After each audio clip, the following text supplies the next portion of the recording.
Here's Paul Metsa. And I wish I could see stars over the prairie, stars over the prairie tonight. Hi, this is Chris Allen, the producer of Stars Over the Prairie with Paul Metsa. Today, because Paul couldn't make it in, we've decided to share with you a couple of the best interviews that were ever on Stars Over the Prairie. So listen and enjoy.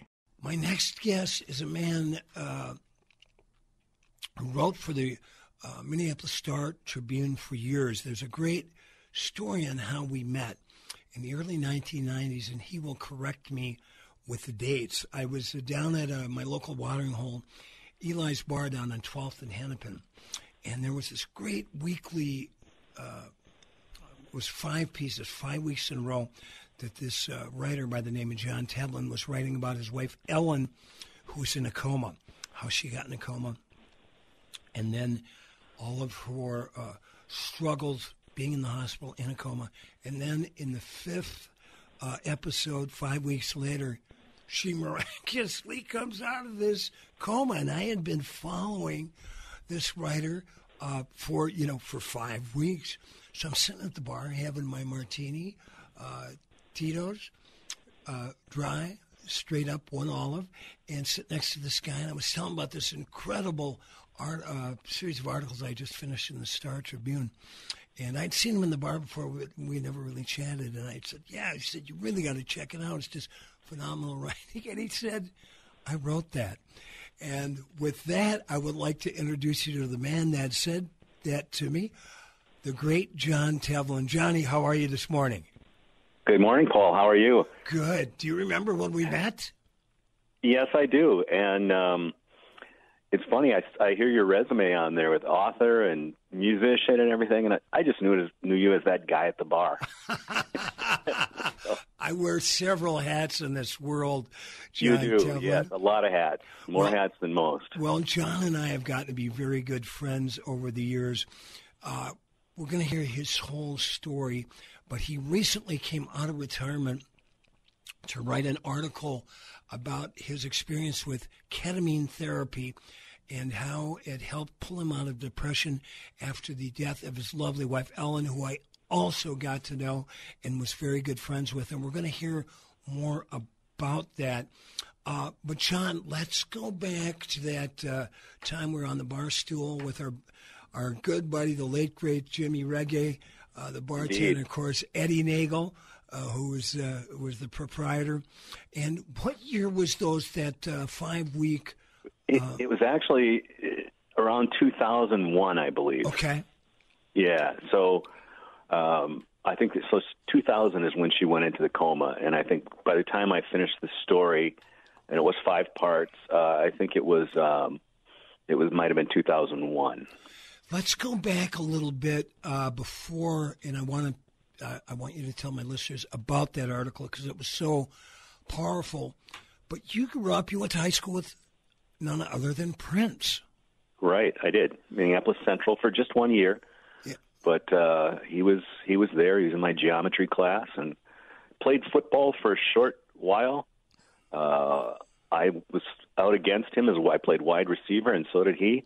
And someone, the first day of practice, looked at me and said, "See that kid over there? He's a genius." Huh. And I always like to joke that I beat out Prince, that loser. What I found out is that he quit football before school started because he was putting out his first album. Wow. Yeah. So wow. I didn't feel so proud of myself after that. When my band, Cats Under the Stars, we're starting to do our first demo tape at Moon Sound. Now, Chris Moon had a little recording studio on 28th and DuPont, and he was recording some bands from the north side, including Grand Central. I believe that was the name of Prince's high school band. Yes, it was, yeah. And he really knew this young Prince Rogers Nelson was really the prime mover and the huge talent in the band, which actually had quite a few other great players that went on to make quite names for themselves. So back then, I believe we literally painted part of his studio for free studio time to do Cats on the Stars' first 3-song demo. and there would be this young black guy, and I remember him twirling his keys, a little black leather jacket, big fro, waiting for these three guys to get the hell out of the studio so he could go in, because Chris would throw him the keys and let Prince there have his way, where Prince really learned all of his studio chops from just a young age. Yeah, So, and at Central, I would come in from football practice, and he would be in the music room because they gave him the keys to the music room at Central, and he would be in there writing music. wow. And he'd be playing. You could hear him playing piano or guitar or whatever it was as we went to be done with football practice. So it was a pretty amazing time. What year did you guys graduate?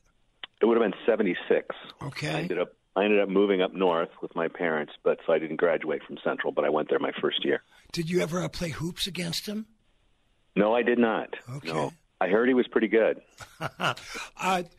Short, but very fast. Yeah, oh no, I just saw a great thing online with Kevin Garnett.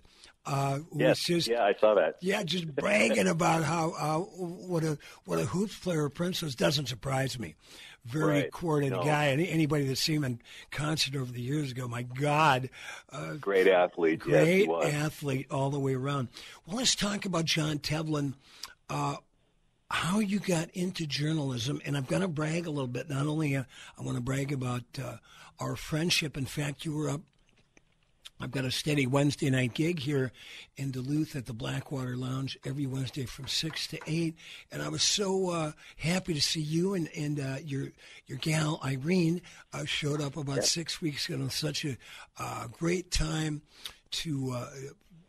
Great gig and really nice to see you. But when did you start getting into journalism, and when did you decide that was going to be your profession? It was funny. I went to St. Cloud State my first year and signed up as a psychology major, and then saw an ad for a trip to London where you could go and study abroad in London. It was kind of a reciprocal deal. Because up to then, John Tevlin, you were doing most of your studying at the red carpet. Yes, I was. I think that bar is still there. Wednesdays and Thirsty Thursdays were big on my schedule. Beautiful. And so that was, and it's kind of why I went to St. Cloud State. It was known as a party school. Next to Mankato State, one of the biggest party schools in the country. God bless them all. Exactly. God bless them all. So I went to London on this trip, and this was my sophomore year. And so I studied at the University of London and had professors from University of London and from Oxford. So it was a terrific experience. And unlike the United States, where you do multiple choice tests and things like that, everything is written in England. You write an essay for every class. Right. So I found out that I was a pretty good writer. And so I wrote my final project for the year and got a better grade on it than I'd ever gotten in college. And so the professor, who was from Oxford, called me aside, and he said, "This is the best thing that's been handed in this year." And he said, "Have you ever thought about being a journalist?" And I said, "Not really." And he said, I think you should. Wow. So I went back to University of Minnesota and transferred to the U and went into the journalism program. Wow. And it worked out fairly well for me. So. Now, I've been reading, when I was in fifth grade, we had a teacher that made sure we all read the daily newspaper. Back then, growing up on the Iron Range was the Duluth News Tribune. And I remember, I was a big sports guy back then. There was a guy named Bruce Bennett, was just incredible. Those guys that... there was a handful of columnists that we both know in Minneapolis that were not only great sports journalists, but were just great journalists, and they happen to apply their great journalistic artistry through sports. So I've been a lifetime newspaper reader, and when I moved to Minneapolis in 1978, I remember reading Jim Klobuchar, Larry Batson. There was still a little bit of Will Jones around. Sure. Who were some of your Twin Cities journalistic heroes that you remember now that you paid attention to as you were coming of age as a young journalist? Those Those would have been the ones probably. And I also read a lot of Jimmy Breslin from New York. Oh, I love Jimmy Breslin. And so he was my role model in doing this. And as I thought about it later, I had the collections of columns from all these great columnists around the country when I was in college. And my roommate, pointed it out later. He said, "You were thinking about this forever." Huh. And so I had all the top columnists in the country. I had all their collections, and I read them repeatedly. And finally became something that I got to do. First, in my first column, I wrote for the Rochester Post-Bulletin. Sure, great newspaper. And then City Pages hired me, and so I moved up to the Twin Cities, did the part-time gig with City Pages, and that was about the time that my wife and I started getting serious. And she had the better job, so I moved to the Twin Cities, and she helped support me for the next 10 or 15 years while I freelanced and wrote for City Pages and then The Reader. Well, let's talk about Ellen. I had the pleasure of meeting her. Of course, was introduced to her by that 5-part pieces you were writing for the Minneapolis Star-Tribune. But let's talk about Ellen because John Tevlin, I love you dearly, but she was truly your better half. She was. Everybody says that. So I'm used to it, and I outkicked my coverage, and she was something else. Very successful in business. She worked for nonprofits. She was on the leadership team of several large nonprofits in the Twin Cities, and was very well known. Kind of a pioneer because most of the fundraisers and communications people were men at the time, and she was one of the first women to really be a top fundraiser. So they always like to have men go in to talk to the Carl Pohlads and stuff to get money out of them. But Ellen was feisty enough where she could walk in and say, "This is why you need to give me $5 million." So she was very good at it. She was very confident in herself. And she was just a delight. And it's a beautiful woman and delightful. So what year did you guys get married? Well, we were married 36 years ago, so you do the math. Wow. So, we lasted 35 years. That's incredible. Let's talk a little bit about. Go ahead. What were you saying? Yeah, she passed away shortly after our 35th anniversary, which would have been last April 18th. And I was honored to read a poem at her memorial service at the Women's Club. I was a big honor for me, John Tevlin. Let's go back to that article you wrote and talk about the history of how she fell into that coma and your 5-piece, just incredible episodic writing for the Star-Tribune about that whole predicament. Yeah, she had just gone in for a simple surgery. She had broken an ankle, and she went in for an ankle surgery. And they kept her overnight, as they often do with her, because she had type 1 diabetes, and she had a lot of issues regarding that. And so at some point, they believe that she probably aspirated from the anesthetic and maybe swallowed some vomit back in, and it got into her lungs. And so it just spread throughout her lungs and made her unable to breathe. Wow. And so she went they put her into a drug-induced coma in hopes that the lungs would heal. And it was a disease that I'd never heard of called ARDS, acute respiratory distress syndrome. And it's bad when they call it a syndrome. That means they don't know anything about it. Right. Because it's not a disease or anything. It's a syndrome. That means they absolutely know nothing. And so she had a better than average chance of surviving it because she was young at the time, but she did have all these other medical issues that were starting even back then. So tell us about, because it's been, now almost 25 years since. 24 years. So tell us about how you started writing about it. I mean, that's pretty confessional writing, right? About as confessional as it gets. It is. Well, when I went through it, and people were experiencing this with me because people would come to the hospital, and I had a journal there that I had people write in, and she was in a coma for a month. And so it seemed like 6 months. It was so long because every day it was up and down. She was teetering on the edge of death for many, many days and weeks. And so people would come and they would make entries in the journal, which helped me later on to write about it. But they ultimately tried an experimental gas at the time. Now it's used quite commonly.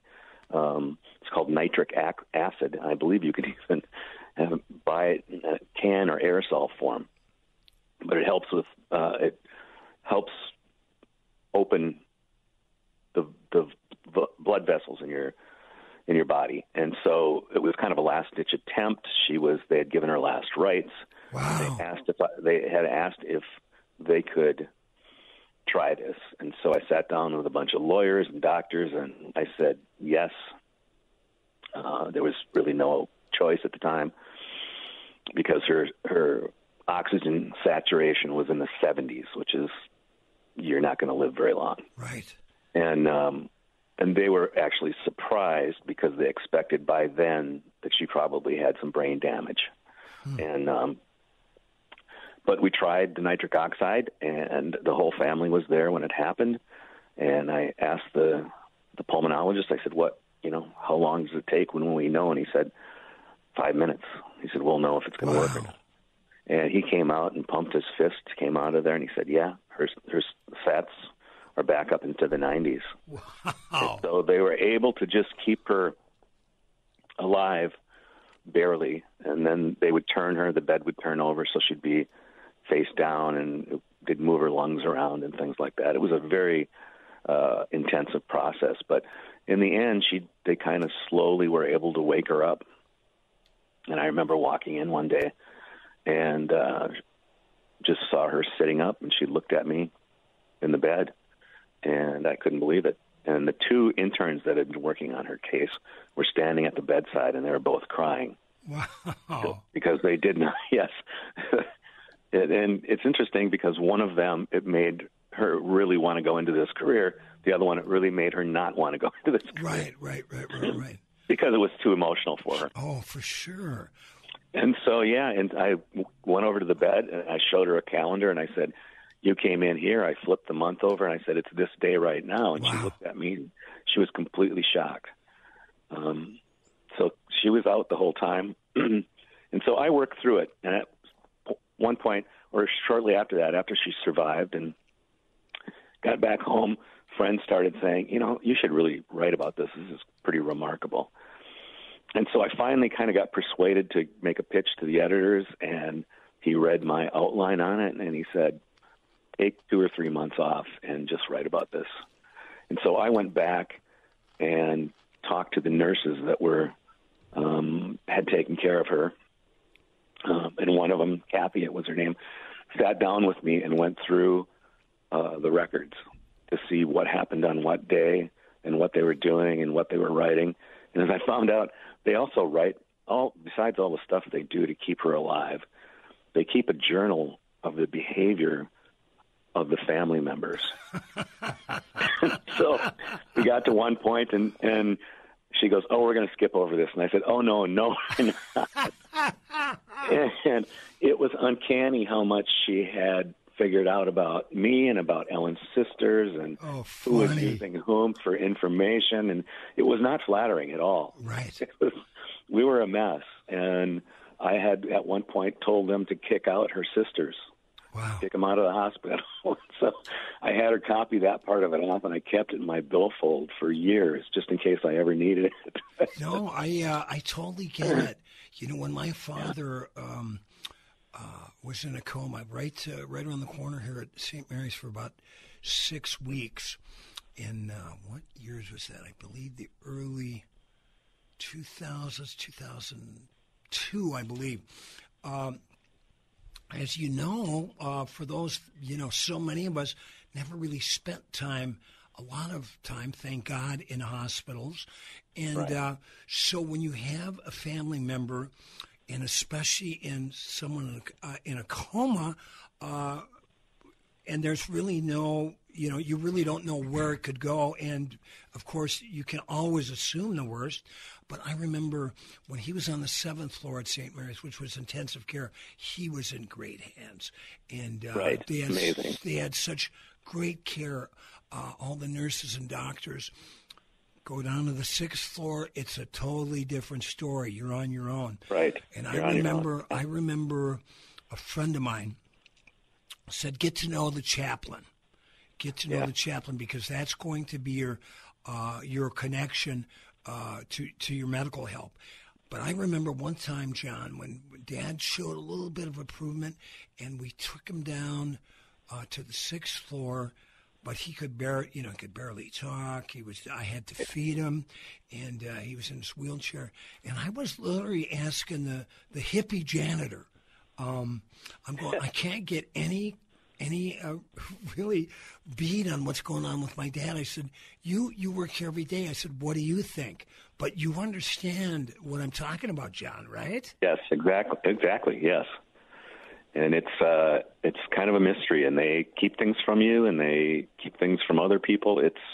But they do an amazing job, and that's one of the reasons I wanted to write about it, is to thank the people at Abbott Hospital, and it was a whole team of people that worked to keep her alive. And years later, I would be at the hospital on another thing with Ellen, and I'd be walking down the hall, and someone would stop me and say, hey, I read that story, and I was one of the ones who helped flip your wife.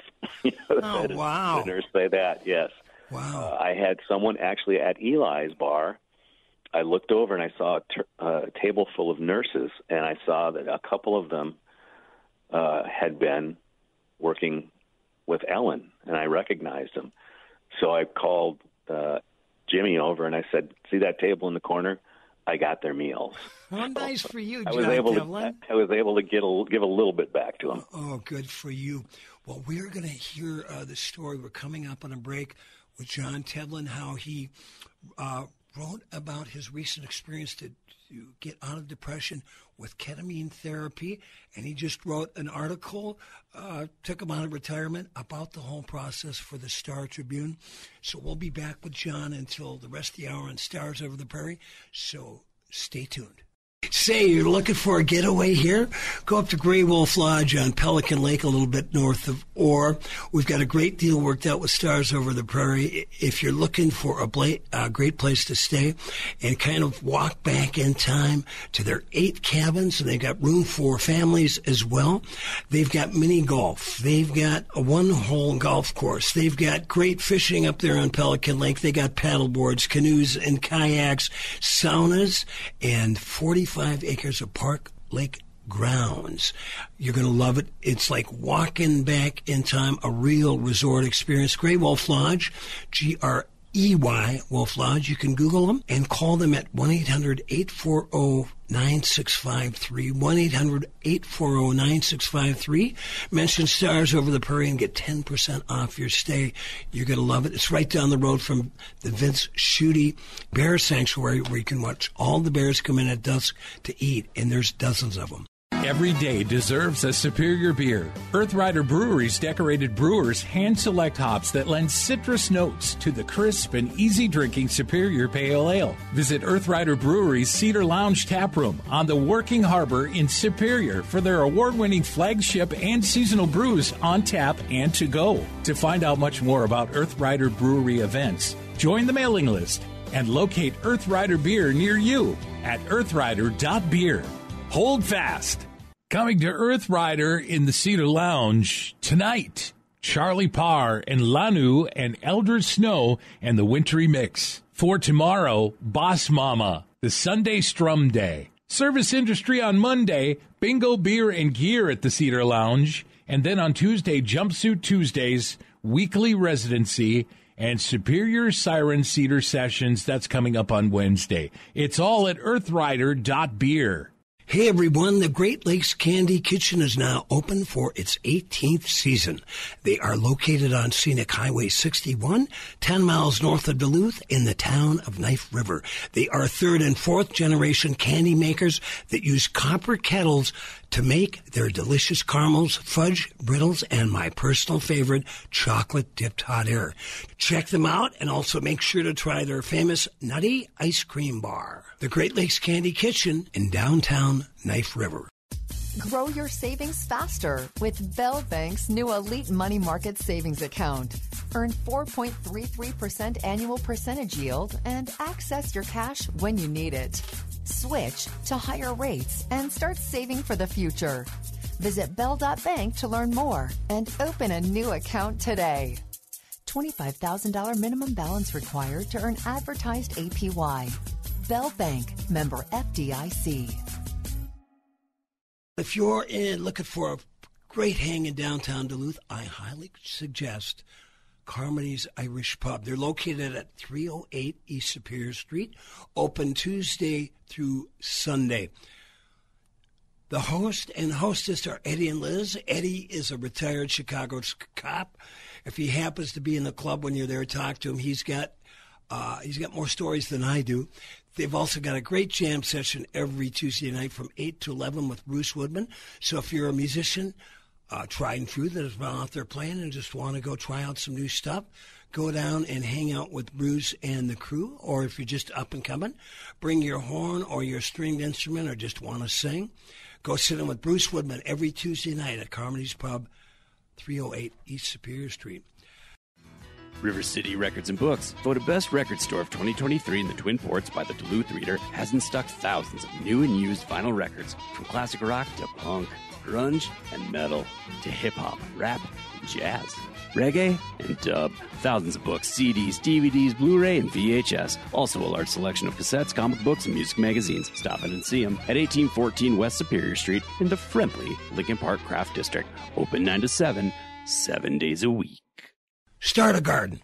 And if you need to start a garden, indoor or outdoor, go to our friends at Grow Your Own Garden Supply. They are located at 1801 West Michigan Street. Mario and Brooke, a great young couple, are going to help you out whether you're going to grow indoors or outdoors. They specialize in indoor gardening. They have a wide variety of houseplants, unique pottery, and a multitude of garden-related accessories and local handmade gifts. Their motto is grow kind and grow local. They are one of the couples at the beginning, what I'm calling the New Duluth. They're right at the edge of the Lincoln Park Craft District and just a couple doors down from our friends at River City Records. Find out more if you can't make it at 1801 West Michigan Street. Before you get down, go to growyourowngardensupply.com.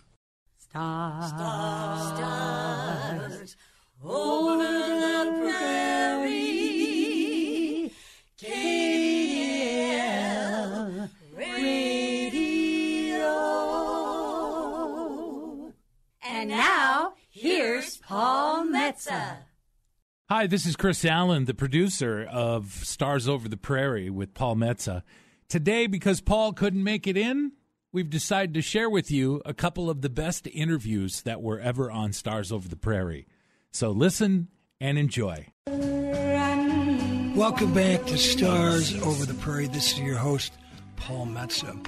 We've got a little psychedelic music there playing in the background because you are going to hear one hell of a story by my guest, John Tevlin.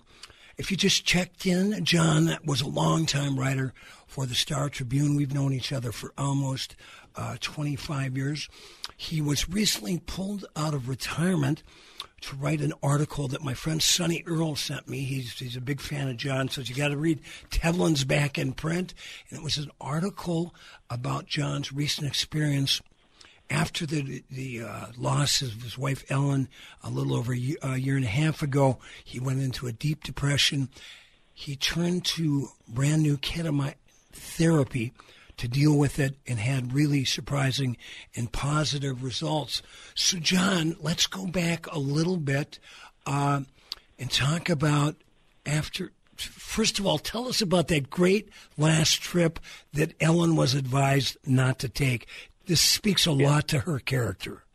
It does, and I did not want to go. She early in the year last year, in January, she knew that she was getting worse. She was on dialysis by that time, so 3 days a week she had to go in, and just not good health overall. Sometimes using oxygen, often using a wheelchair or a scooter to get around.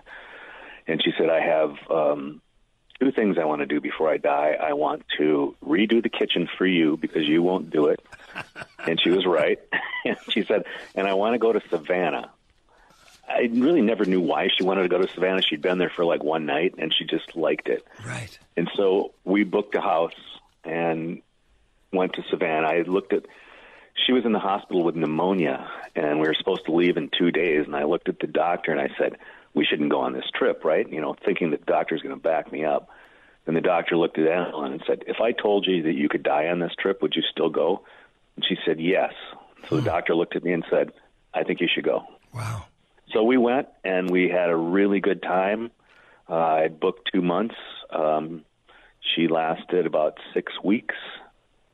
And then just one day, I picked her up from dialysis. Meanwhile, we had gone to all the nicest restaurants. She had a list of things she wanted to do. We'd gone to a couple of islands. We visited a friend of mine who's a writer, and he lives on Edisto Island, South Carolina, and we'd stayed with them and just had a wonderful time. And her health was pretty good that whole time. She still went to dialysis 3 days a week in Savannah. And then one day I picked her up, and they just said, you know, she's not doing very well. I think you should take her to ER. Wow. And so I did, and after 2 or 3 days there, the doctor just said, you're not getting any better. And so she said, you know what then? She says, I'm done with this. She said, I've had a great life. I want you to take everything off. You know, she said, do you want your oxygen off? And she said, yes. Wow. She said, I want to be able to talk to my husband.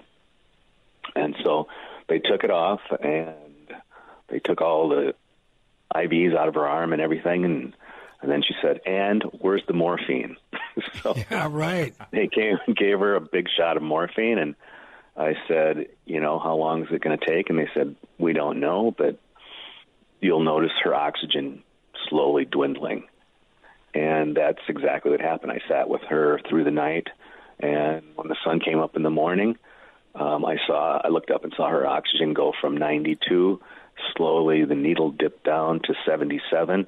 She opened her eyes for like 1 second, looked at me, and then closed her eyes again. Wow. And passed away. So, man, that is.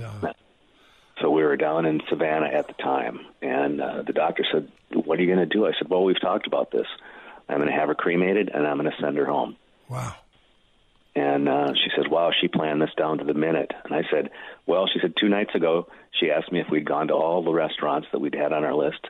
She asked me if we'd gone to all the sites that we wanted to see. And I said, yes. And she said, okay, good. Wow. So, well, I got to ask you, on behalf of Ellen, did you ever get the kitchen done? I did. Yeah, it's beautiful. It's beautiful. Good for you. No, I had to. I told the construction people, I said, I'm just going to be honest, my wife's dying, and she wants it before she goes. Oh, God. And they got it done, and so when she did die, I sent them a note and said, I just want to thank you again for being so fast on getting that kitchen done. My wife just passed away, and the builders sent a big bouquet of flowers. Oh, really God sweet. bless them. God bless Ellen. God bless you. I've kind of a little tear in my eye reliving this because, you know, you and I have got to be close to friends for the years, so I was kind of tracking this whole journey. And but it's really such an inspirational story, both the first coma in the early 2000s, her last days on this earth, her last trip. I mean, what a great way to remember her. And right. And you're such a great. We should all be so lucky to go like that, you know. Absolutely, and know that there is an end. I mean, all of us live like we're going to live forever, and right. And but as we know, that is not the case. Now, so yeah. John, when did?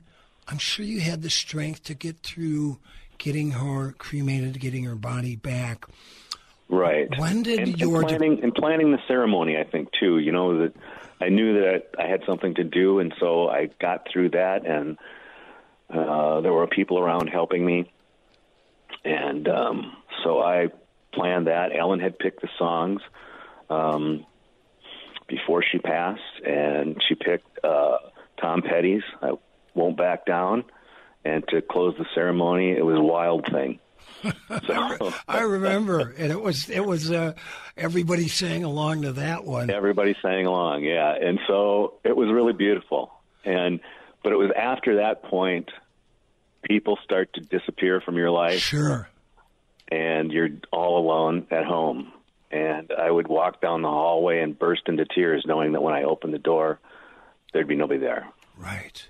And we did have a dog at the time. His name was Trouble. I knew Trouble well. I loved Trouble. Yeah, he was a great companion. But one of the things before Ellen died, I said, "What do you want me to do when you're gone?" And she said, "I want you to travel." And she said, "I think you should probably go to Spain and Portugal." She says, "Because you really liked Portugal and we were there." And she said, "And you really like Latin women.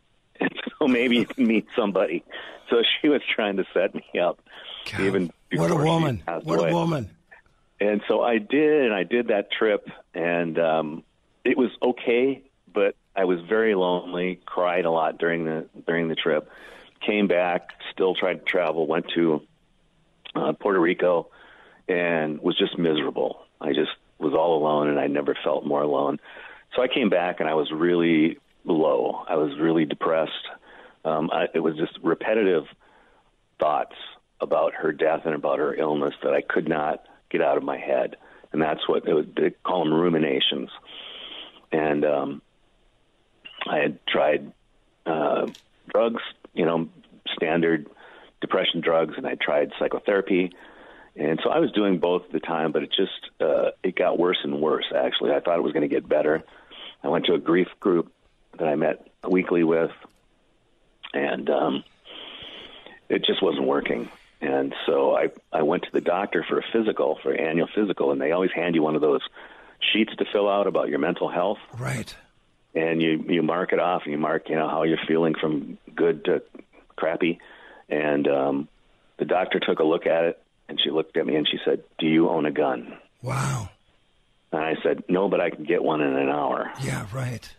And she said, "I think you might need to go into the hospital." Wow. So I was that depressed.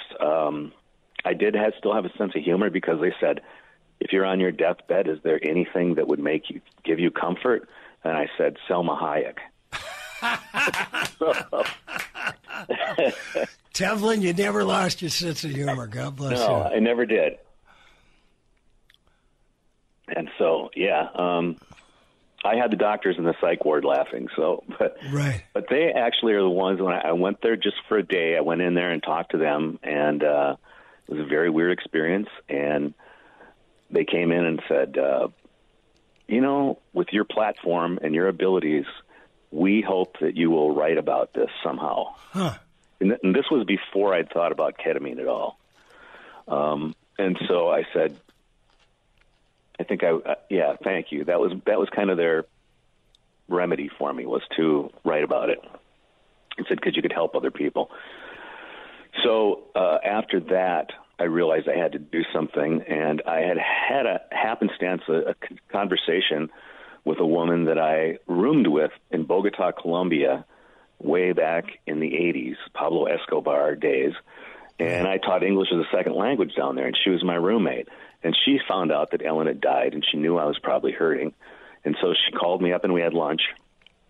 And she told me about going to like a shaman in Colombia and doing psilocybin mushroom tea.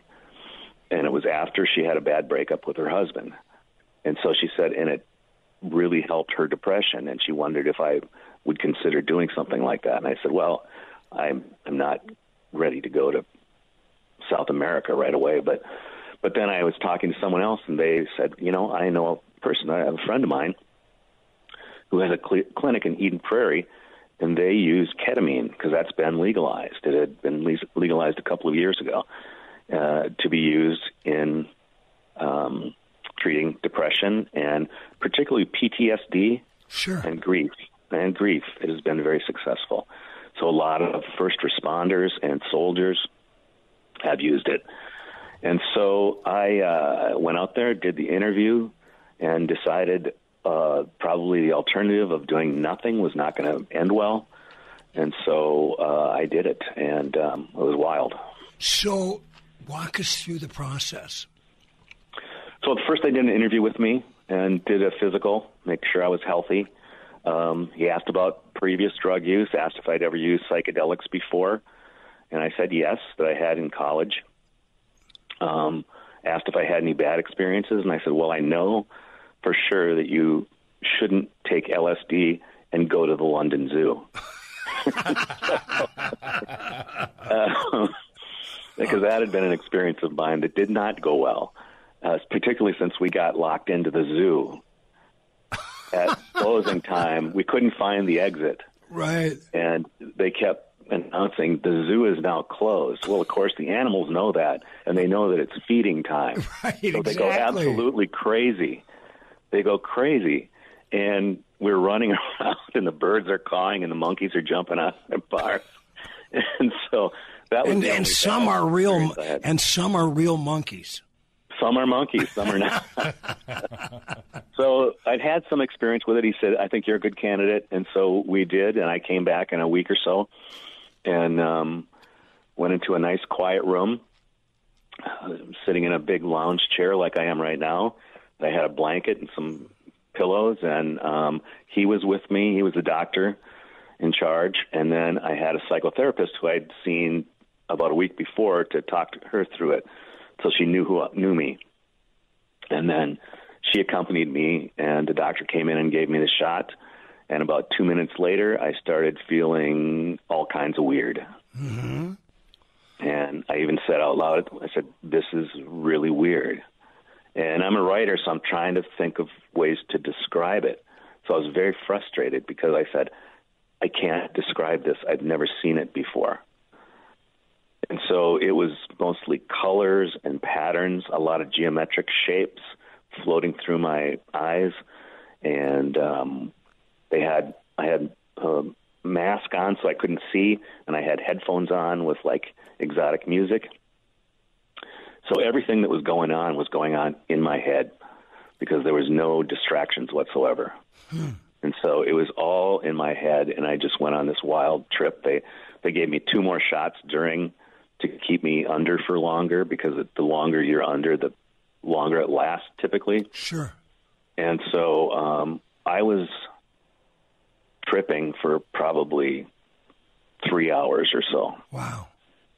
And then kind of slowly came out of it. And that's when I started talking more, too. And during that time, I was kind of scared at first. There was a moment where I went, oh, no, I shouldn't have done this. Right. I think I said aloud, I want to go home. Yeah. Well, it was too late. I wasn't going anywhere. Right. And so, but at one point I said, are you still here? And the psychotherapist said, yes, I'm right here beside you. And I said, am I still here? Wow. And they said, yes, you are. You're still sitting in the chair. Because I had no feeling of my body at all. And then she said, your wife is here too. And I said, I know, I'm holding her hand. Wow. And I swear to God, I thought I was holding her hand. Wow. Which for me afterwards was worth the price of admission. Absolutely. It was so real that I couldn't believe it. And I guess at the time, so I didn't know if I said it aloud or if I was just thinking it. So I asked her, I met with the psychotherapist again 2 days later, and I said, did I say that aloud? And she said, yes, you did. And she said, when you said it, you reached over and held your other hand. Wow. That's incredible. So, it was wild. I know when I have, not as often as I'd like, I have dreams of my mother, and it usually is right before I wake up, and I'll hear her voice. And when I wake up, there's such a peaceful feeling. And she died in 1994 at the age of 64. But we were very, very close. And like I said, for years, all male musicians are mama's boys, and I was certainly one. But that I really believe in that connection. I believe she reaches out. Yes. I believe she's I know. talking to me. I know for You know, sure. I said to the psychiatrist or the psychotherapist, she said, I said, I thought that she was there with me. And she said, and we don't know, do we? And I thought that was very interesting. I said, oh, I guess we don't. So now, Sure felt like it. Was this the only ride on the ketamine, or did you do it again? No. So I about 3 weeks later, I did a booster, and it was a drip this time. And instead of a psychotherapist sitting next to me, it was the nurse that works at the clinic. So she's very knowledgeable. She does this all the time. And at times she held my hand, and at times I talked to her. Sometimes I didn't talk. But it was very interesting. It was very different. The first time I cried for 3 hours. Wow. The whole time. My shirt was wet. My, face was all wet.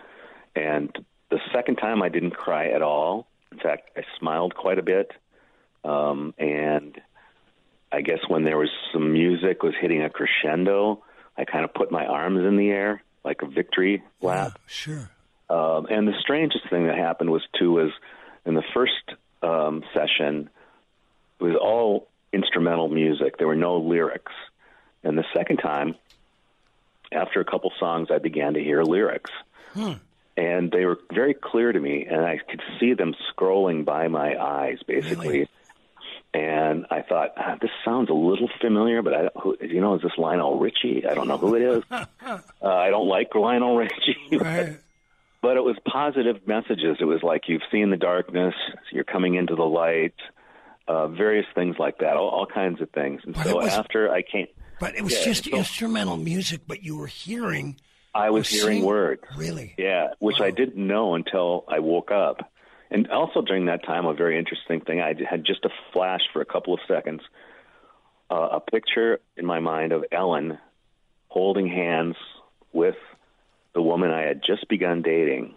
Her name was Irene. Crazy. And they were together holding hands and smiling. And so then when I came down, I asked the doctor, I said, so why did you put words in these songs and not last time? And he looked at me and he said, John, there were no words in the music. Wow. You were making it up. You were telling your subconscious was telling you what you needed to hear. So I got chilled on that. So it was, and I noticed the changes after the first one. I woke up at 6 a.m. I got up and I wrote for 2 hours. I went to the gym and I took a friend out for breakfast. And that's something I hadn't done for months, many months, since probably before Ellen died because she'd been so sick. Sure. So I was very energized. And the thing I noticed was those ruminations, those hamster wheel of doom, I called it, that you can't get off of. I was off of it like the next day. I didn't have these deep, dark thoughts that I was stuck on and couldn't get out of. They were gone. I still missed Ellen. I still could think about her, but I could say her name without crying, which had been not the case before. Does the doctor see in your future more ketamine sessions? There could be. He had suggested maybe there would be 5. But so far now it's been 6 months, maybe, since I actually did the last one, maybe 4 months. I don't sense the need for it right now. So, and I've talked to people later afterwards who said they did it once and never had to go back. Someone just told me yesterday that I was talking to that I guess there's a famous comedian who does a bit on ketamine. He did it 87 times. Wow. Well, he probably just liked the buzz.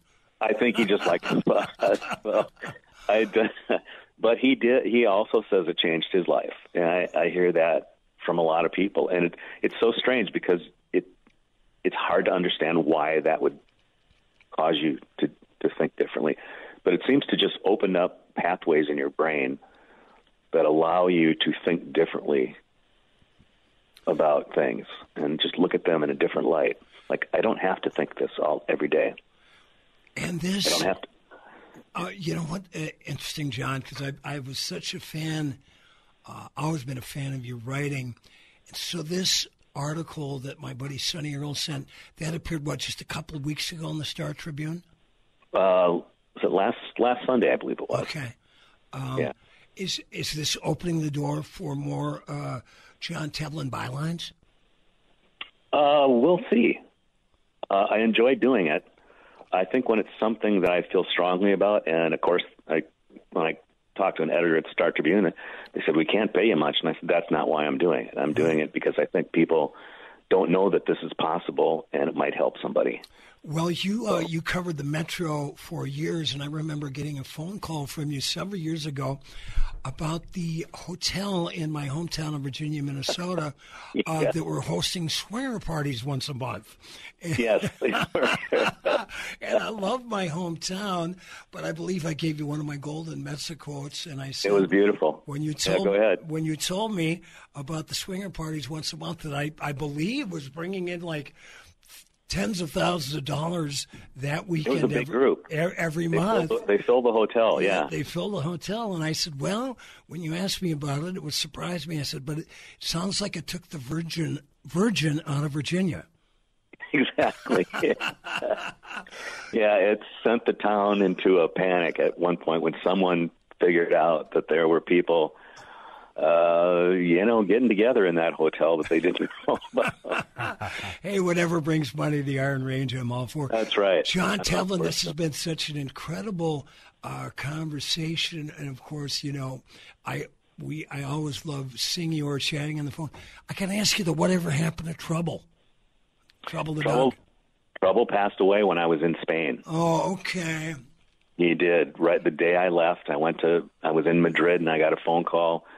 I was at the park there in Madrid, sitting there overlooking a beautiful lake, and I got a call from the doctor saying that his back legs had gone out. Well, I had the permission to. Yeah, well, I had the pleasure of meeting Trouble. There was never a dog so aptly named. Right. Trouble the dog.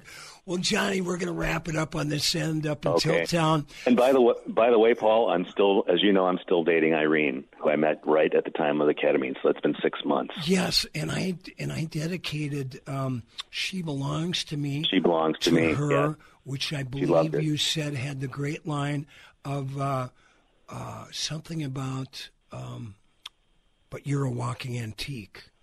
You're a walking antique, and I'm something. Yeah, exactly. And that kind of makes sense, considering that she's a little younger than I am. Hi, this is Chris Allen, the producer of Stars Over the Prairie with Paul Metsa.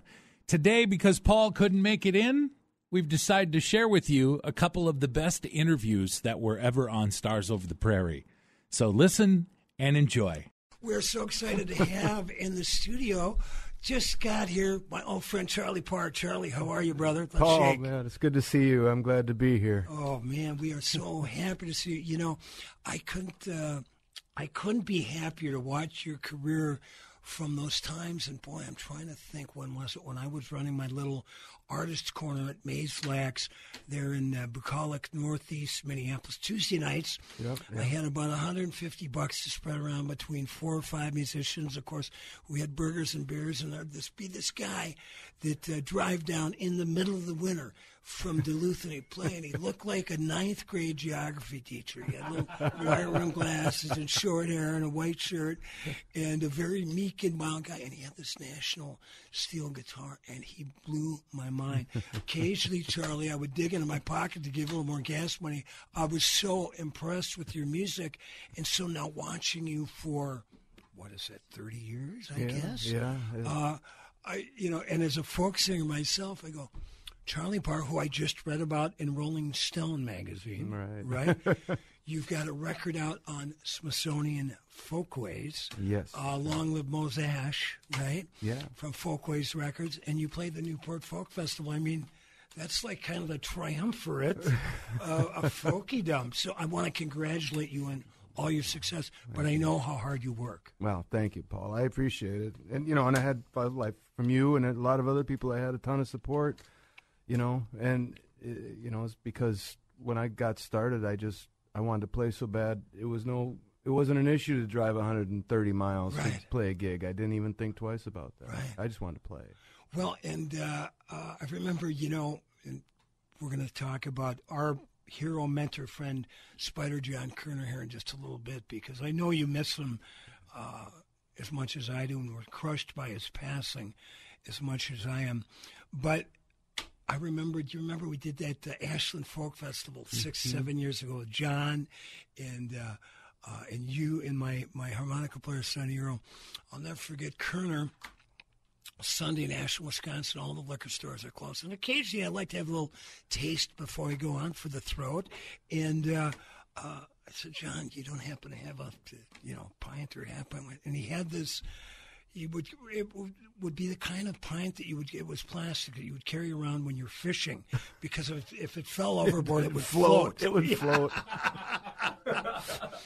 And so he gave me a shot, and it was, all I can remember, it was cheap brandy and some sort of like maraschino cherry juice. And I said, John, what is it? He goes, I call that the Lower Manhattan. Yeah, I know that one. Let's talk, Charlie. Let's get right into it. When did you see, your new record, which is your 18th record you put out? My goodness gracious, that's like a record every other year you've been playing, called Little Son on Smithsonian Folkways. Of course, in honor of the great harmonica player Tony Glover, who held forth with Kerner Glover for years. But let's talk a little bit about Spider John Kerner and where you saw him for the first time, and how much he's meant to you over the years. Well, I moved up to the Twin Cities from Austin, Minnesota, in the '80s. I dropped out of high school in 1981, and spent another year, I think, bumming around Austin before I just took off. I got a room in the West Bank, right behind the Mixed Blood Theater. Oh, sure, yeah. Rent at that time was around $60 a month for the nice room in the house, not the crappy one. That was $30 a month. But anyway, I sprung for the nice one. But I could busk my way to $60 over the course of a month. But I landed on the West Bank, and I had been listening to all those old blues records my dad had for all of my life, but I hadn't, I didn't know about the West Bank. I didn't know about John and Tony and Dave, and I got turned on really fast when I moved there. I had friends like Baby Grant Johnson and Mike Nicolai who said, this is what you'll like, Yeah. So right away, Sunday night at the Viking Bar, there's John, and I was there with 6 other people, right? And I, by that time I had gotten a hold of. Well, I think Nobody Knows the Trouble I've Been had just come out. I got a hold of that and started diving in, and it changed my life. Yeah. That night changed my life. I saw John. Wow. He walks in, puts his guitar case down, plugs his guitar directly into that board that would electrocute you half the time at the Viking. Right. Oh yeah, sure. He didn't get electrocuted. He sat down. He played for like 4 hours. Yeah. Told jokes and played for just a few people that were there. Like really funny guy. Really funny hilarious. Guy. It was, and the songs were amazing, and the guitar playing was like nothing I'd ever seen done before in my life, And I was in awe the whole night. Wow. And then my route after that was, every Sunday that John would be there, or wherever John would be, I would find him and go see him play. Thursdays, Dave and Tony were playing at the Times Bar on Nicollet. I'd go see them play. Friday night, Willie Murphy used to do those solo barrel house piano sets. That's my favorite Willie Murphy stuff. I mean, I loved him. I loved his songwriting. I loved all of his records. He was one of the best bass players in the world. Absolutely. When he played with Willie and the Bees. But for me, Willie, to distill what sort of his soul brother number one was at the 400 bar at Cedar Riverside on that piano. And it was crowded. I would get a drink and find my way to that corner next to the jukebox. Oh, yeah. Because I could see the piano really clearly. I could hear everything. No one would really be bothering you, Sometimes Tony would show up, and he would stand behind the bar and play harmonica. I was in heaven. It was just amazing. And then, at that time anyway, through the 80s and the 90s, the West Bank, you could go down to the New Riverside Cafe and see Dakota Dave Hull or Phil Haywood. Right. Any number of people. Sean Blackburn. Yeah. You were playing around. It was just like I could. Cats on the Stars. We did 4 years of Tuesdays at the 400 bar, which is right in the corner. And then occasionally it was funny because I think we were making $150. You know, it's good money for three guys, free drinks. So we turned it into a $300 gig like in the blink of an eye. Right. But occasionally we would take the tip jar and we'd run it up to Palmer's after we'd had a couple and run it around the bar. And people put money in. And finally somebody said, "Where's the band?" And we go, "At the 400. See you later." Now I never thought of that's a good idea. We used to play at the Viking every Tuesday for a while, and we used to have it was a regular occurrence. Someone would, they'd pass the tip jar, they'd bring it back up to the stage, they'd put it down, and then someone else would grab it and just walk out the front door with it. It's the West Bank, whatever you needed was there to be had. Right. So you got to start to listen to John back then. The night at the Viking had changed your life. Years later, I have to say, Charlie, I mean, I remember the first time I saw John Kerner at Palmer's Bar. Now, I had Spider Blues back in about 72 or 73, and that cool picture of him on the cover with the shades, the Ray-Bans, and the cigar. Yeah. And then when I moved down to Minneapolis, 77 or 78, you'd hang out at Palmer's, and there was Dave Ray, there was Bill Hinckley, there was Judy Larson, there was Spider John Kerner. So I walked up to him one day. I was at the bar. I offered to buy him a beer and a bump, and thinking about the record he did with Willie Murphy, the great Run and Jump and Standing Still, which your new record, Little Son, reminds me a lot of, by the way. And I said, John, of course, like trembling like any young musician meeting Kerner for the first time, or Ray even, or Glover, which was even a little scarier. But I said, John, are you ever gonna play with a band again? And he pauses and he says, "Anybody can play with me," he said, "but I can't play with anybody else." And it was at that point, it was like, "Yes, master, I will go to the mountain now. Right. I'll be back in 6 months to tell you what I learned." Oh, my God. So, but what an honor.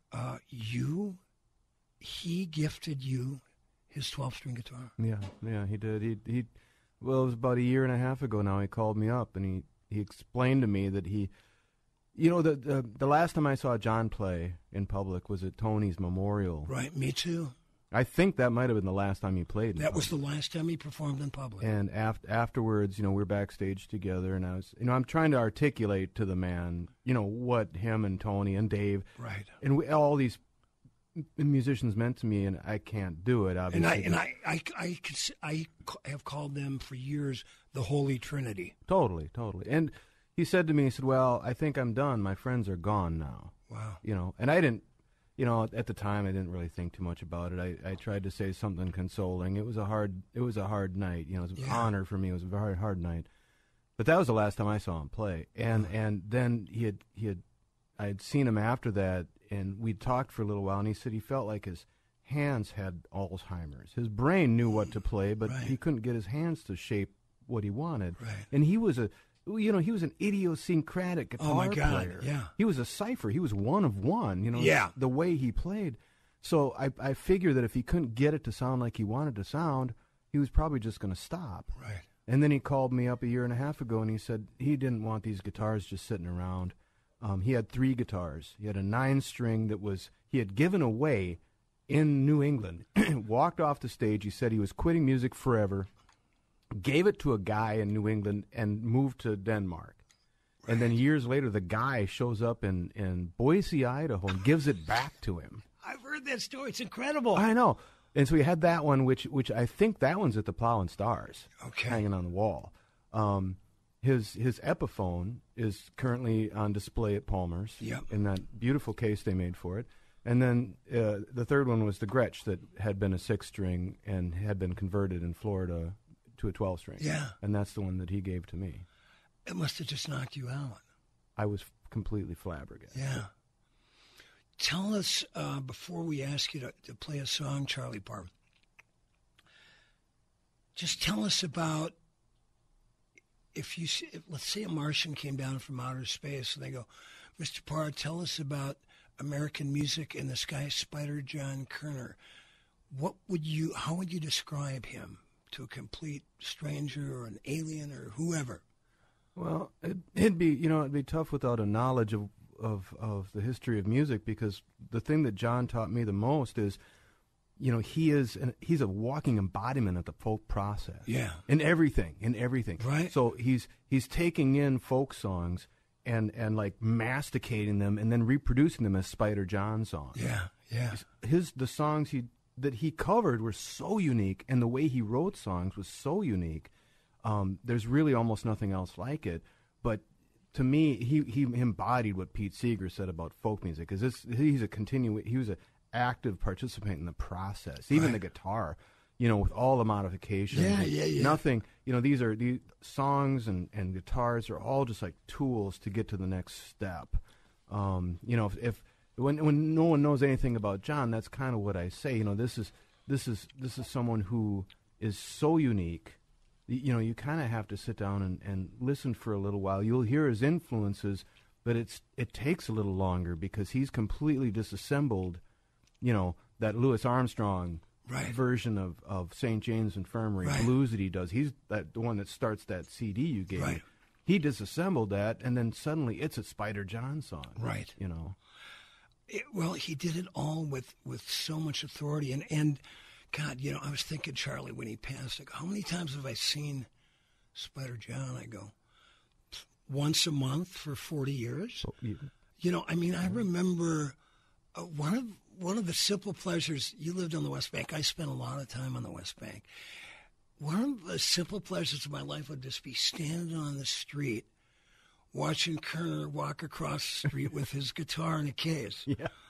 I just knew the world everything was right in the universe at that point. Yeah.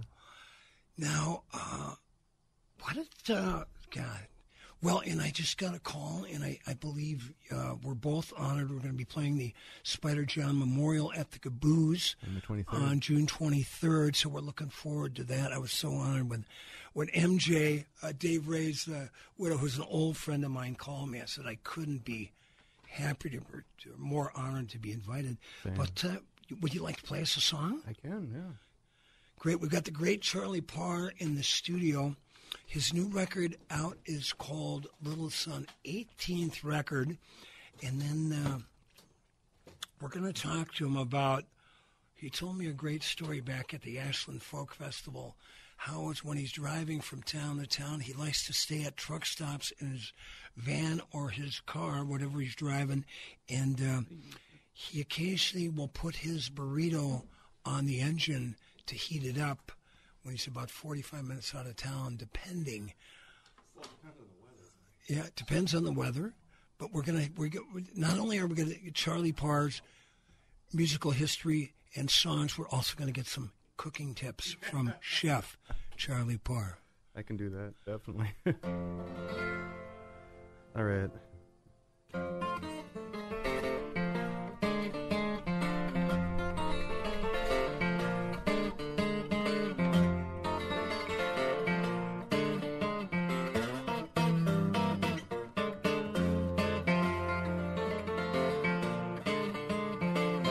I can feel my energy getting dimmer. This generator, it won't quite light up the road. My engine only fires on 5 cylinders. Straining to pull up a heavy load. I guess it's always been that way.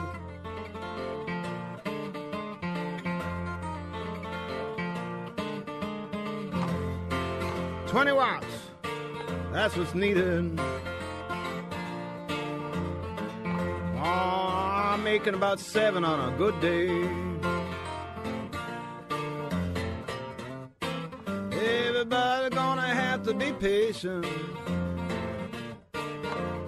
I really don't need to come outside anyway. I guess it's always been that way.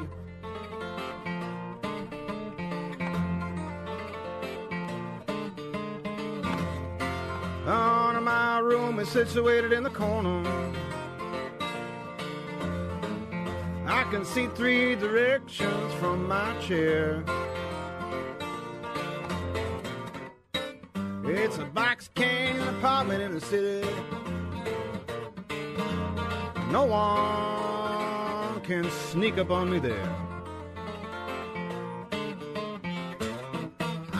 It's always gonna be that way.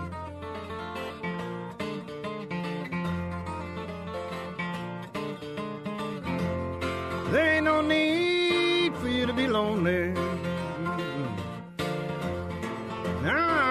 I'm just sitting around here all day. Well, you can stop by when you want. Sit down with your violin and play.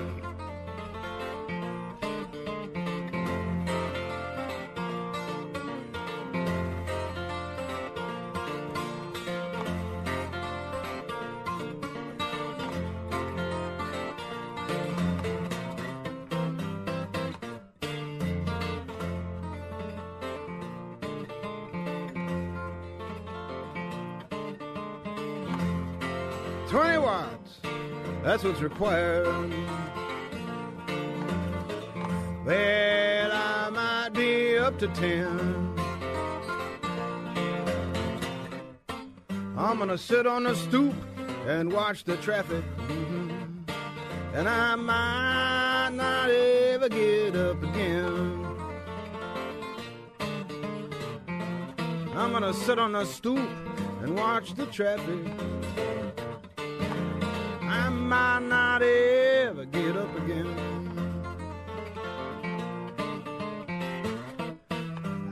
It's always gonna be that way.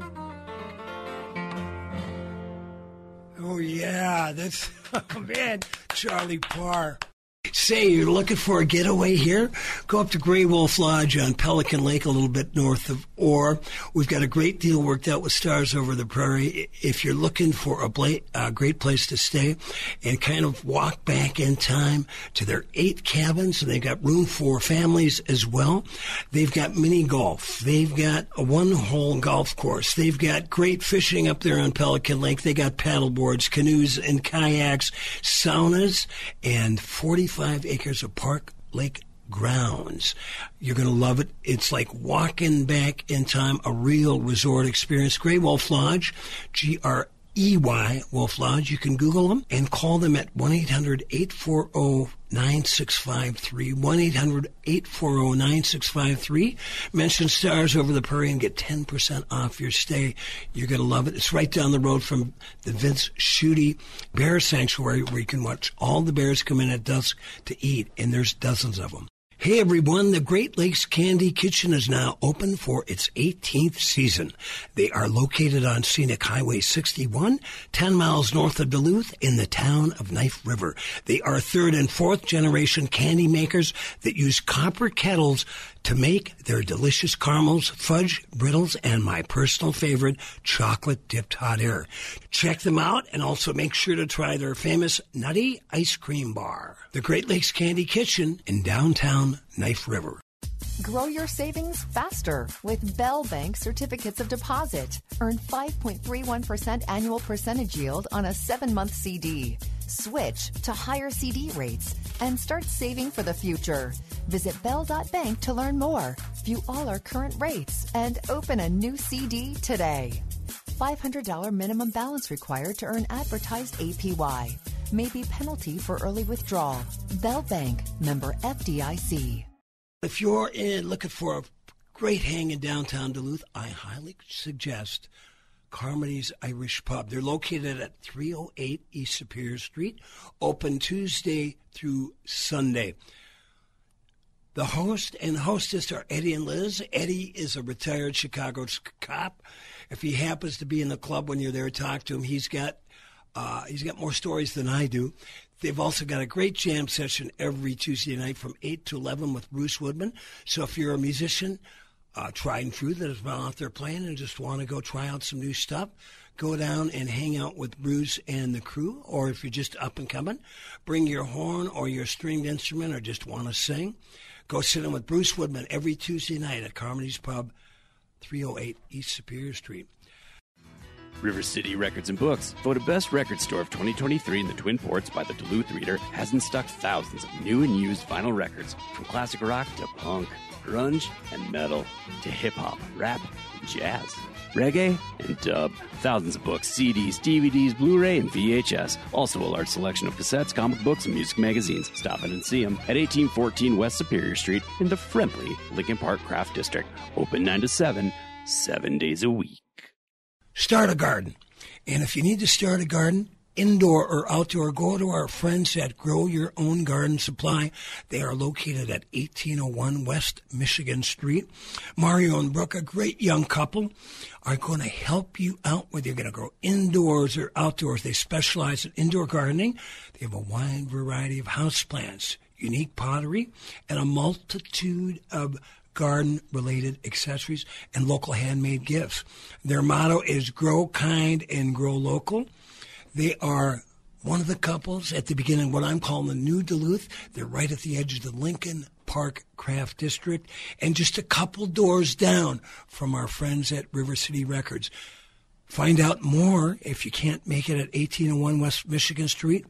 Before you get down, go to growyourowngardensupply.com. Hey, this is Charlie Parr. You are listening to Stars Over the Prairie radio show with Paul Metsa on KDAL 610 AM or 103.9 on your FM dial. Hi, this is Chris Allen, the producer of Stars Over the Prairie with Paul Metsa. Today, because Paul couldn't make it in, we've decided to share with you a couple of the best interviews that were ever on Stars Over the Prairie. So listen and enjoy. Welcome back, ladies and gentlemen. This is Paul Metsa on Stars of the Prairie Radio, broadcasting from the Big K in the Zenith City by the Insalted Sea, 1 block away from Bob Dylan Way and 237 somersaults down the hill from his childhood home. Paulie G, what other kinds of shows are coming up? Do you got any list you can share? There's so many good shows coming up, especially in the Duluth Twin Ports area. You know, the West Theater lately has just had an amazing lineup. They've got Destiny Rawls' Soul Review that's coming up this Thursday. I used to book her dad, Johnny. Yeah, Johnny. Rawls. It's Johnny, the show's actually with him. So yeah, I got to go say hi to my buddy Johnny. Yeah. Yeah. The the other thing that the West has going on right now is the Garfield movie, and there's a couple local twists, tie-ins to that. You know, the original voice of Garfield was from Duluth, and his name was Lorenzo Music. Oh, yeah. Yeah, and now the new voice of Garfield is Chris Pratt from all the Marvel movies and stuff. And who was born in Virginia. Born in Virginia, Minnesota. Let's keep it northern Minnesota that's here. That's right. Across northern Minnesota, there's some great stuff coming up. In Detroit Lakes, Martin Zeller's playing. Over at near Walker or Brainerd Lakes area, Lakes Jam is coming up, and Chris Allen, I'm sure you and I are probably in the same boat with this. We both love us some good 90s rock. And definitely. My buddy Bill Satry, that was here with my partner Shelley. Yeah. He runs that. Does he? Oh, that's awesome. I mean, he does. He's not the owner, but sure. he is the host of it for the weekend. Well, the band Live, who I played their CD nonstop. The whatever, I can't remember what it's called. Anyway, they're playing, and then Lightning Crashes. Yeah, and then over in Grand Rapids next weekend is Festival Rialto over at Rapids Brewing. That features Wild Horses, Rich Mattson and the North Stars, Feeding Leroy, Molly Mahar, and the Fishheads, and not to mention our in-studio guest today, Mr. Charlie Parr. Charlie, you've got a show coming up in Grand Rapids, right? Apparently. Call your agent. I'll put it in my book. Yeah, I'm playing over there for the festival. It's whatever date he said it was. Charlie, how many shows a year do you do? Well, it depends. I think my heaviest year I did 282 road shows. That's a lot of road shows. That's a lot of shows if you're in town. I'm divorced now, Paul. Well, if and for any guys out there that want to figure out a way to get out of the marriage, pick up a guitar and follow Charlie around. There you go. Yeah, but it's I've tried to I get along fine with my ex-wife, and the thing about music, and I think you can probably relate to this, is it kind of becomes all consuming. Yeah. And those gigs, I live to perform. I want to play. Right. I don't even, making records is fun and everything, but that's not the point. Right. The point is the show. Right, absolutely. So. You got 2 kids? What do you got, Charlie? Yeah, I've got a 17-year-old and a 22-year-old. They're Wow. both in Duluth here, and they're both doing great. I just love them to death. I'm huge fans. Well, I've said for years, man, I know how tough the musician's life is. And when you got a musician as a mother or father raising healthy kids, man, you're way ahead of the game. Yeah, it's a challenge, I know. And for a long time, my then wife, so supportive, and encouraged me to get into this. I probably, I'm a latecomer. I spent my 20s and early 30s, working as an outreach worker with a homeless outreach project, and I loved that kind of work. But it was ironically, it was having a baby that changed my trajectory, because I was gigging, Yeah, right. I was working when I was coming down and playing. Oh yeah, you were working all the time. And so I would gig at night and play and do my job during the day. And then when the baby came, and we realized that you can't afford daycare. Right. If you're just making a little bit of money, you can't do it. So we talked about it, and I quit my job and I gigged more. Yeah. And so I was a stay-at-home dad, and then in the summer times we would hit the road as a little family and play and just tour together, which was, probably not the best way to raise kids, but it was really an interesting thing to do. I was talking to Ani DeFranco. She was in town playing Bayfront Park a couple years ago, and I had met her out at the tribute to Woody Guthrie in '96, and when she was just coming on board, and I went to see her a couple weeks later at the Northrop Auditorium. Man, it was like seeing the Beatles, right? It was just incredible. And so we hadn't seen each other since then, and she was telling me, her daughter, she had learned how to travel with her daughter. She said her daughter loves to travel on the airplane and gets it all together for her, and the daughter's the one that's organizing Ani to go on the road. That's sweet. So we kind of go back to that story that I started to talk about. So we're down at Nashville, which was a great show. And you know what's fun, Charlie, what I was really reminded, because I followed you over the years, and I'm, your biggest fan, and I've been bragging that I said I gave you one of your first gigs at Mayslax. Was that one of your first shows down in Minneapolis, playing that open stage at Mayslax? Yeah, I mean, I did. I would do, when I was living down there, I bussed a lot. But when you were when you're driving down, well, maybe you moved back up here. Yeah, I moved up to Duluth in the '90s. Yeah, and I figured it was kind of over with as far as being able to gig down in the cities. And I played up here. I played at Sir Benedict's. Yeah, and I got a weekly gig up here, and I figured that there you go. I'm going to be okay. Yeah, but then going back down to play at Mayslax was kind of started it all, and then I'd take anything that I could get. Yeah, I'd go down and play at the Viking. I'd go down and play at Ginkgo's Coffee House. Sure, Ginkgo's, wherever I could go. So, well, you've done incredible. It's been so fun because I believe Trampled by Turtles, one of their first gigs was at Springfest at Mayslax back in the early 2000s. Jeff Maritko, who you might have met, he owned the proprietor there, and then he's hosted several shows out at Moe's and Mounds View, where I've done my Blackies. Wolf and Annie raising money for the humane shelters, and actually I just stumbled on one of those Facebook memories of Kerner playing the Wabash Cannonball at one of the folk festivals, nailing it to the wall. I bet. I might add. But you told a great story when we were backstage. I might have had you on my radio show, my Minneapolis radio show, about putting, was it the burritos on the engine and heating them up before the gig? Well, it's practical, isn't it? But I learned it. That's a really old technique. Railroaders used to do it, but my dad did it. Really? It had a sheet metal box made, right, and clamped it onto the exhaust manifold of a Ford 6, the straight 6. The manifold comes out like a shelf, right? And it gets it's an inefficient engine. It gets really hot, right? And then, and this is probably not real savory, but would go and steal sweet corn out of people's gardens. It happens. And pull the floss off, leave all the husk on, throw sweet corn in that box, put water in it, it had a lid, shut the hood. 15 miles later, you're having sweet corn.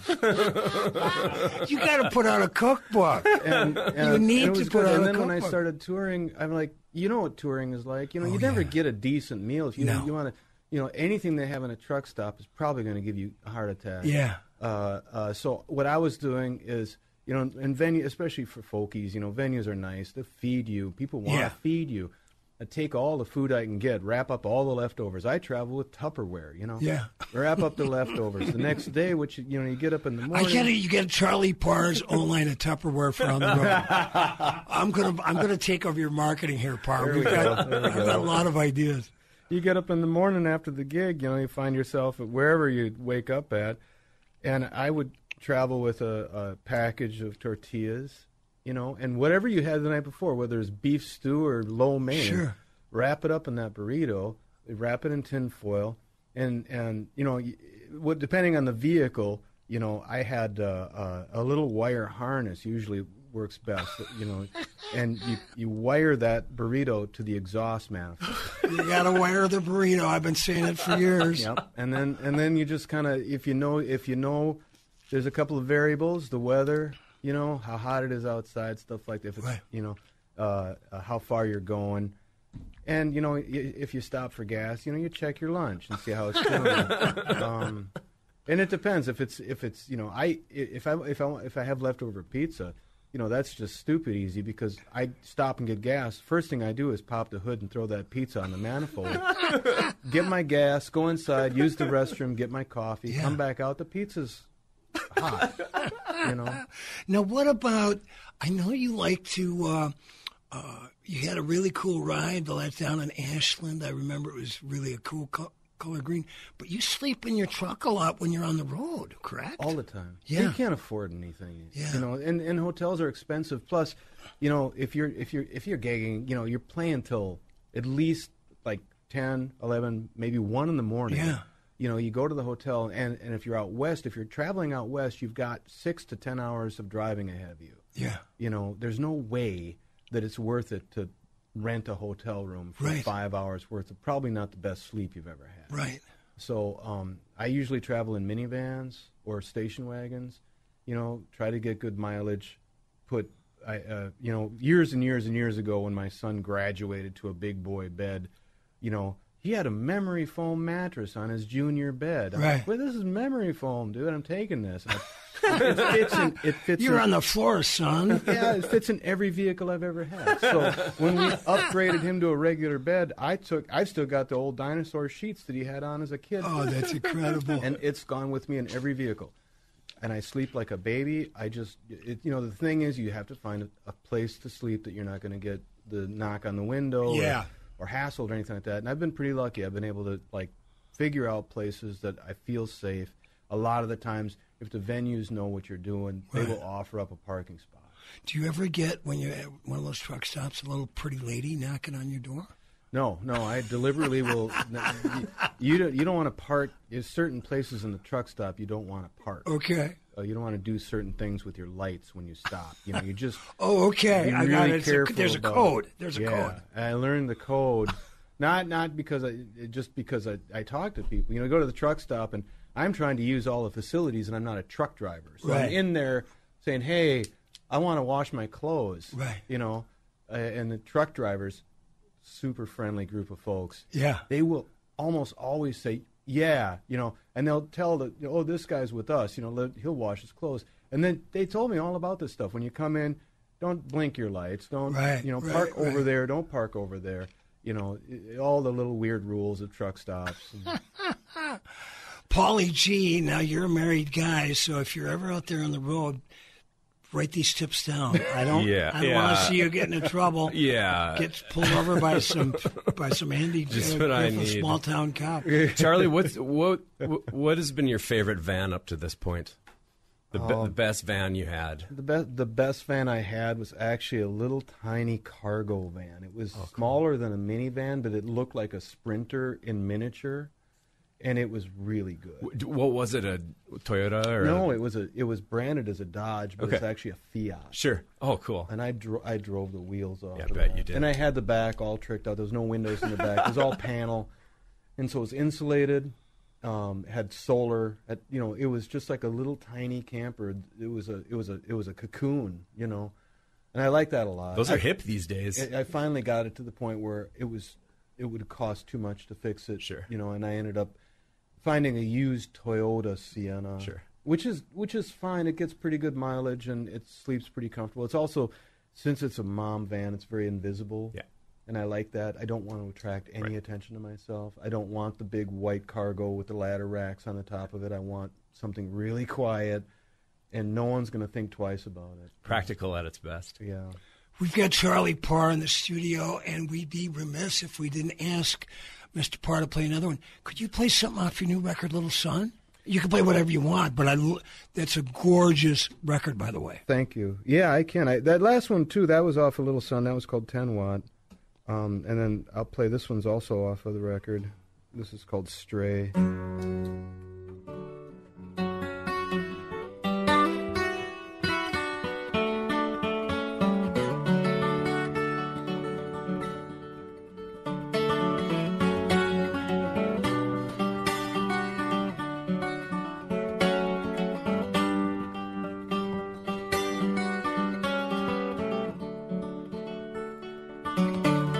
How can you say he's gone astray?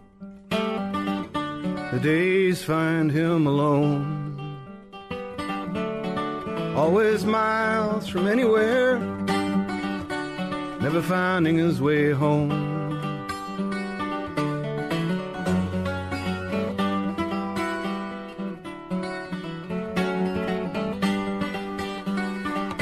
How can you say he's always dirty?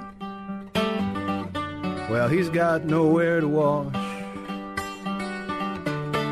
Everyone avoids him, no matter what the cost. To his damaged ego, to his worn out shoes, thin clothes against the cold, thin hearts against his own. Let the rope out easy, bring everyone on board. Mend the broken hearts, take on their heavy loads.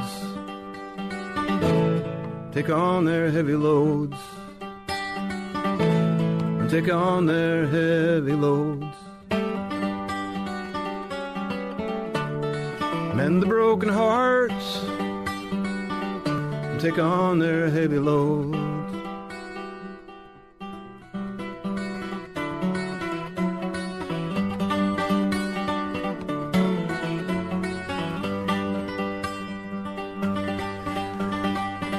He hears about your religion and all about his sinful ways and all about the God who loves him will punish him anyways. But he already knows the lake of fire. He swims in it every day. He's beaten down with neglect, burned with hypocrisy. How can you say there's a stray in the middle of your town? You can feel the anger in your eyes where empathy should be found. I hear he's lost his family, or they let him wander away. Can anyone speak on his behalf? Well, someone's rigged the game.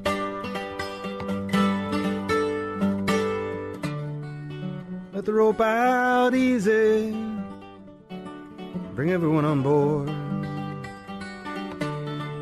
Mend the broken hearts and take on their heavy loads. And take on their heavy loads.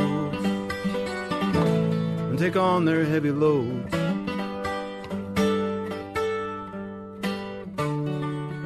mend the broken hearts, take on their heavy loads.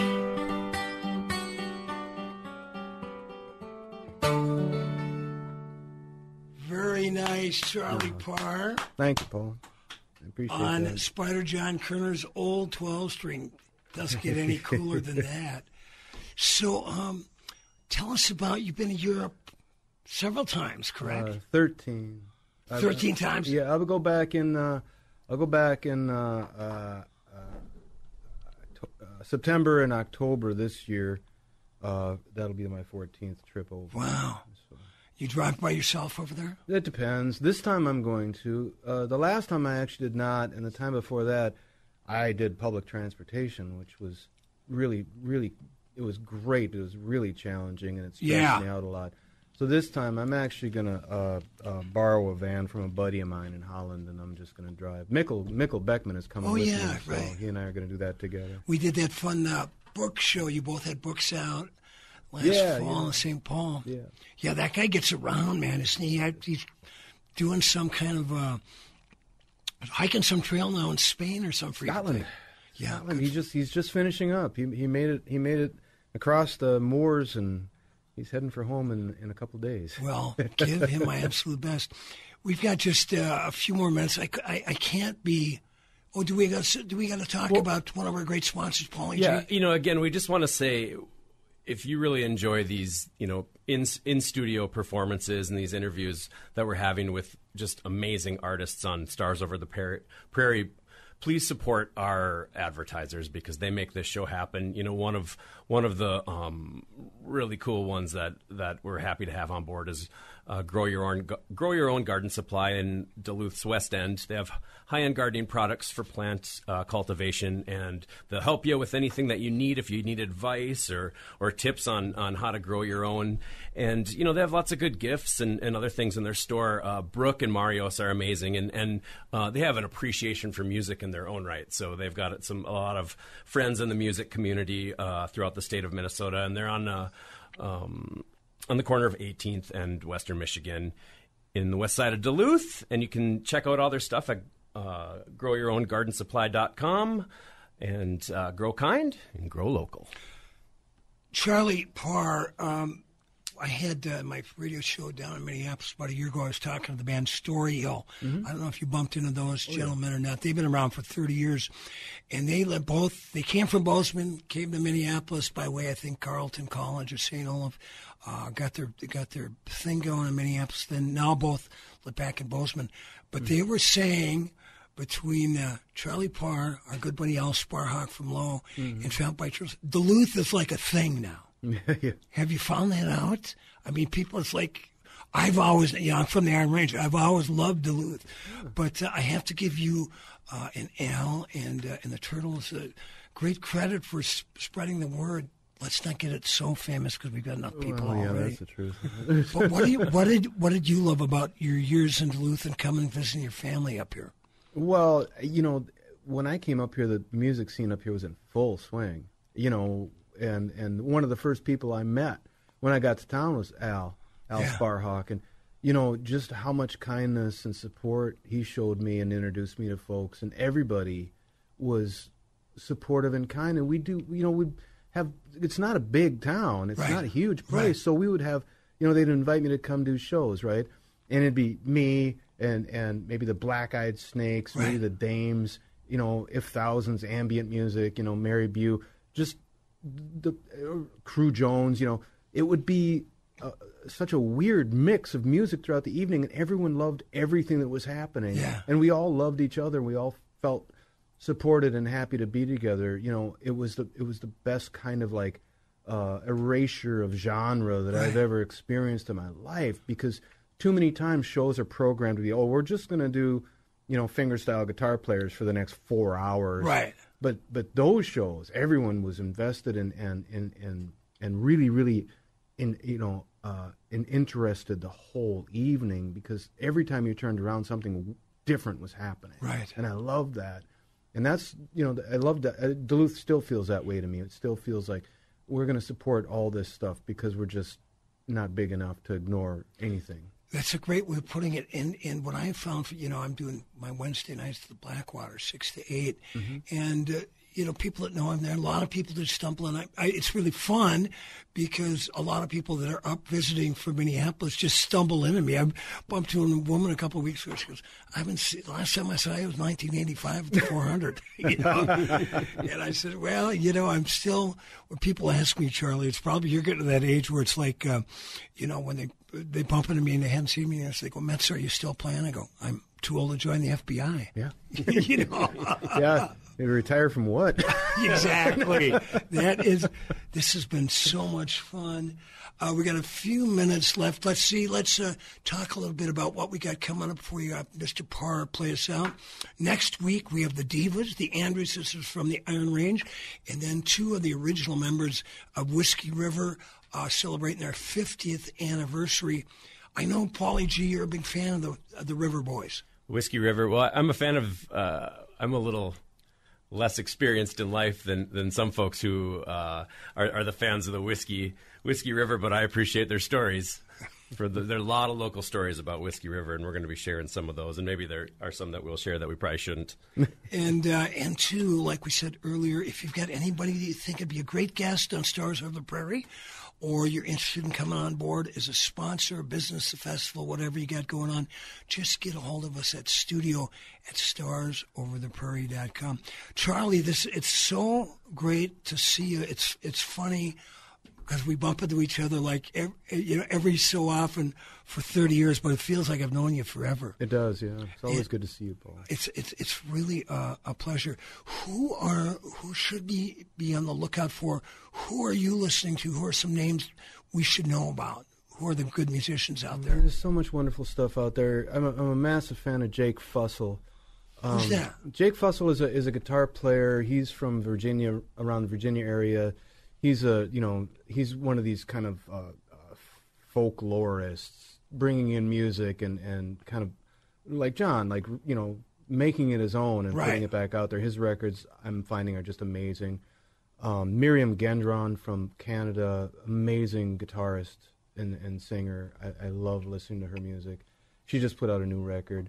Marisa Anderson, experimental kind of instrumental guitar player, just put out a record with drummer Jim White that is absolutely stunning. I've heard of this Jim White guy. Jim White, he's Australian. He played with the Dirty Three. Okay. And absolutely incredible drummer. And the record they made together is stunning. It's called Swallowtail. Tell us about your new record, Little Sun. That was all done live in the studio, right? Yeah, it was done live in the studio in Portland. Tucker Martine produced it, and we had a great time. We had Marisa was there. There's other musicians on there, which is weird for me, and I had a wonderful time, kind of, readjusting the songs so that everyone had space in them, and it was fun. And I'm pretty happy with it. I was really enjoyed when you and Al Sparhawk did your residency in Tuesdays in January at the Cedar Lounge, where they're run by our good buddy Tim Nelson, who got you going at Fitkers, got me going at Fitkers Absolutely. 30 years ago, Yep. and doing great with his Earth Rider Brewing and his club. Yep. But I was really happy to see you pick up an electric Telecaster. Yeah, that was fun. I love that. Now, did you play some electric on the new record? Yeah, I got to play Telecaster on the new record, and I really liked that. I was surprised because I'd never really bothered with electric instruments too much. And it's such the Telecaster. It's such a true working man's guitar. I say, when you look at in terms of American products that came out that were perfect from the first time they rolled off the assembly line, would be Levi jeans, Marlboro Reds, Coca-Cola. Now they took out the cocaine. Unfortunately, Paulie, sorry for you and your great uncles and aunts. But the Telecaster, which was first as the broadcast, but they haven't changed any of those since they first came out. Nope. When you've got it right. Exactly. So what is, now that you've got the new record out, are you writing anything new, or are you just going to work on this record for a while and go out there and play and get out of the studio for a while? I'm about halfway through another book.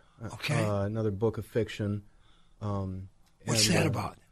Oh God, it's a series of longer little novellas that I'm right in the thick of it right now, and it's like songs, There's stories that I make up in my head, and instead of thinning them down to make them into songs, I'm just fattening them up to make them into stories for a book. So I'm working on that.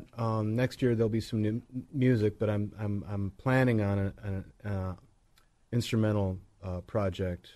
I haven't really fleshed it out in my head yet, but thinking about that Telecaster a little bit. Well, and you got to get back together, Sparhawk, because one of my favorite records that Al gave me when he was You're home for Bulldog hockey.